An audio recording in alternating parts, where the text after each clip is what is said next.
Hello everyone, আসসালামু আলাইকুম। আমি একটি ব্লেন্ডারের ব্যাপারে আমি আপনাদের পরামর্শ দিচ্ছি। অনেকের ঘরে অনেক রকমের নান্দনিক ব্লেন্ডার রয়েছে। তো আমি ভীষণ কোম্পানির, যদিও এটা বাংলাদেশি ব্র্যান্ড, চাইনিজ ব্লেন্ডারের চালানের পদ্ধতি অনেকের অনেক ভালোভাবে জানা নেই। তো যাই হোক, আমি যেটা বলতে চাচ্ছি, আমি ভীষণের এই ব্লেন্ডারটা নিয়ে আমি আপনাদেরকে একটু সাজেস্ট করতেছি। দেখেন, ভীষণের কোম্পানিটাকে আমি অনেক বেশি স্যালুট করতেছি, অনেক ধন্যবাদ দিচ্ছি যে মানুষকে তারা ব্লেন্ডার চলানের সিস্টেম এবং তার নির্দেশনা এবং তার সঠিক পদ্ধতি কী সুন্দরভাবে ভীষণ মানুষকে সজাগ সচেতন কোয়ার্টিশন অ্যান্ড মানুষকে বি কেয়ারফুল করছে। দেখেন, খুব সেন্সিটিভ বিষয়গুলো অন্যান্য কোম্পানিগুলো তুলে না ধরলেও কিন্তু ভীষণ খুব সুন্দরভাবে তুলে ধরতেছে। হ্যাঁ, যাই হোক, ভীষণের আমার এটা খুব ভালো লাগলো। ফার্স্ট অফ অল যে বিষয়টা বলছি সেটা হচ্ছে, দেখেন, ব্লেন্ডারটি দীর্ঘস্থায়ী করতে 1 টানা 2 মিনিটের বেশি চালানো উচিত নয়। অবশ্যই 100% ঠিক। আমি একজন মেকার, ইলেকট্রিশিয়ান, ইলেকট্রনিক্স ইঞ্জিনিয়ার হিসাবে আমি সাজেস্ট করছি। খুব সুন্দর কথা। তারপর লেখছে অন ব্লেন্ডার ব্যবহারের উত্তম নিয়ম প্রতি 10 সেকেন্ড পর পর বন্ধ করা, অফ। আচ্ছা, তারপর লেখা ব্লেন্ডার ব্যবহারের পূর্বে বেসটি বসিয়ে এই দিকে লক করে নিন। ওকে, তারপরে আবার অবশ্যই নিচে একটা সার্কিট ব্রেকার দেওয়া আছে। ব্রেকার ব্যাপারে এখান থেকে আবার একটা টিপস আপনাদেরকে দিচ্ছে। টিপসটা হচ্ছে, এই যে দেখেন, ব্লেন্ডার চলাকালীন অবস্থায় বন্ধ হয়ে গেলে 5 মিনিট পর নিচের সুইচ চাপ দিন। কত সুন্দর কথা, দেখছেন? তো এটার নির্দিষ্ট ওয়াট, এম্পিয়ার এবং এটার মডেল নাম্বার এবং এটার মেডিন খুব সুন্দরভাবে দেওয়া আছে এবং ইন্টারনালি দেওয়া আছে, স্টিকারের সিস্টেমে দেওয়া আছে এবং এটার স্ক্যানিং কোডও দেওয়া আছে, 2 ইয়ার ওয়ারেন্টি। তো গ্যাস, ব্লেন্ডারটি আমাকে ঠিক করার জন্য দিয়েছে। তো আপনারা এই নিয়মেই ব্যবহার করবেন।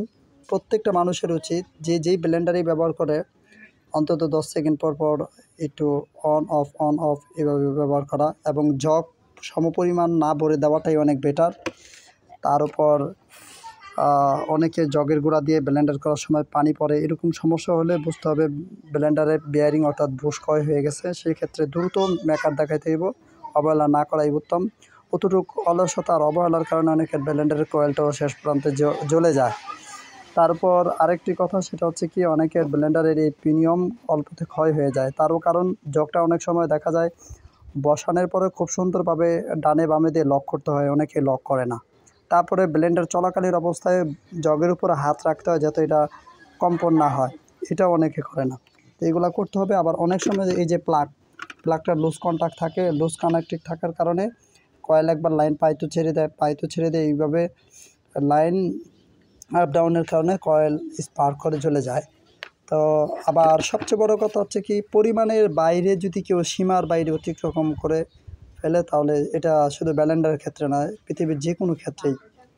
প্রিয় গাইস, আমি আপনাদেরকে বলবো, এভরিওয়ান, ভিডিওটি ভালো লাগলে শেয়ার করবেন আর মেজাজ অনুযায়ী আপনাদের মন্তব্য অবশ্যই লিখবেন। আল্লাহ হাফেজ। আরও ভালো ভালো ভিডিও কন্টেন্ট নিয়ে আসতে আমাকে আপনারা কনসালেশন করবেন, ইন্সপায়ার করবেন, উৎসাহিত করবেন। তো ভিউয়ার্স, অনেক ভালো থাকেন। ধন্যবাদ। আল্লাহ হাফেজ। এভরিওয়ান, আরেকটি কথা না বললে নয়, যেটা আপনাদের অবশ্য জানা থাকা দরকার। সচরাচর আমাদের অনেকে জানা থাকে না।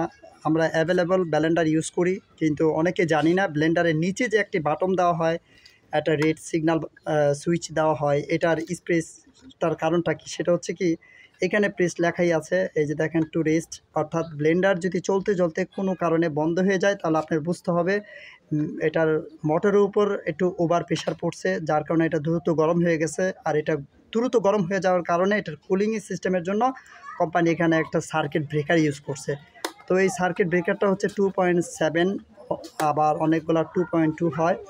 তো যাই হোক, আমি বাইকে ব্লেন্ডারটা আমার কাছে নিয়ে আসছিলো ঠিক করার জন্য। ভাইকে আমি সাজেস্ট করেছি, ভাই আপনি এটা টিপ দিয়েছেন কি না, ওনারা বলছেন না। তাহলে আমি টিপ দিয়ে দেখলাম যে এটা অটোমেটিক্যালি অফ হয়ে গিয়েছিল। তো 100% এখন এটা চলবে, অর্থাৎ ব্লেন্ডারটা ভালোই ছিল কিন্তু ওনারা জানতো না। এখন ইনশাল্লাহ 100 চলবে, যেহেতু এখান থেকে বন্ধ ছিল।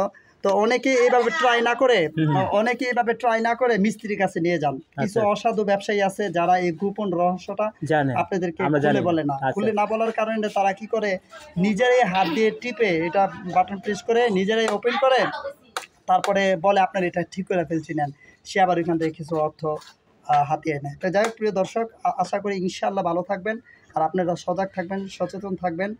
আর আপনারা অবশ্যই আশেপাশে যাদের এরকম ব্লেন্ডার আছে একটু সাজেশন দিবেন। আল্লাহ হাফিজ, আসসালামু আলাইকুম।